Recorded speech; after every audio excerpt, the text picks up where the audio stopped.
Restiamo in tema sicurezza, ma ci spostiamo in Congo. Lì molte città sono piene di taxi, sono il mezzo più diffuso e anche il più pericoloso. Per questo due imprenditrici digitali hanno inventato un'applicazione per la sicurezza.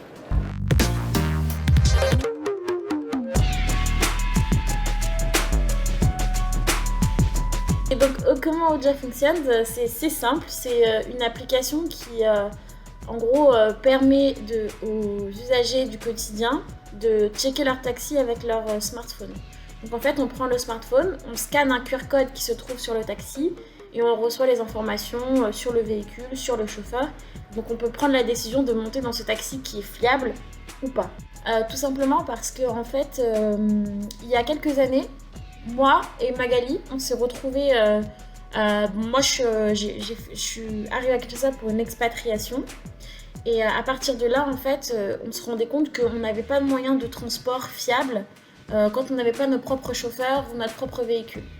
Donc, c'est en entendant de plus en plus de cas d'enlèvement dans les taxis qu'on s'est dit qu'il fallait agir et qu'il fallait trouver une solution pour permettre à des personnes comme nous comme vous, de prendre leur taxi en toute sécurité, sérénité, en sachant qu'ici, en RDC, le taxi, c'est le seul moyen de transport en commun. Il n'y a pas de bus, il n'y a pas de métro, donc c'est vraiment le taxi pour se déplacer ou sa propre voiture.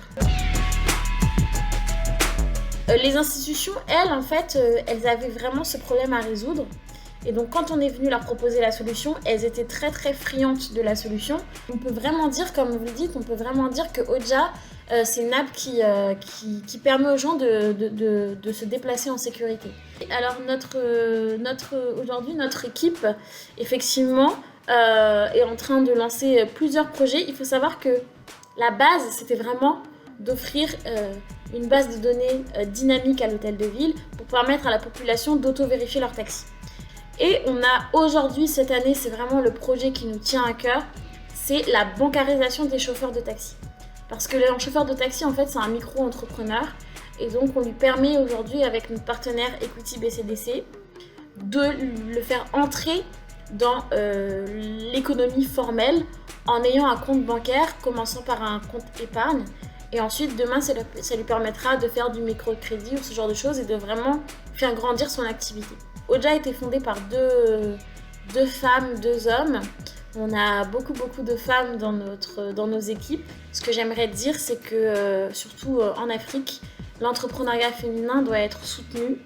Et j'espère qu'on arrivera à être de vraies ambassadrices de cet entrepreneuriat féminin qui fait bouger les choses et qui permet en fait de faire qu'un pays, qu'un continent va de l'avant. Donc à toutes les jeunes filles qui nous regardent, toutes les femmes qui nous regardent, ce que je veux dire c'est foncez, osez, parce qu'en fait tout le monde a besoin de vous, en fait, tout le monde vous attend. Voilà. Merci à tous et j'espère que cette interview vous a inspiré.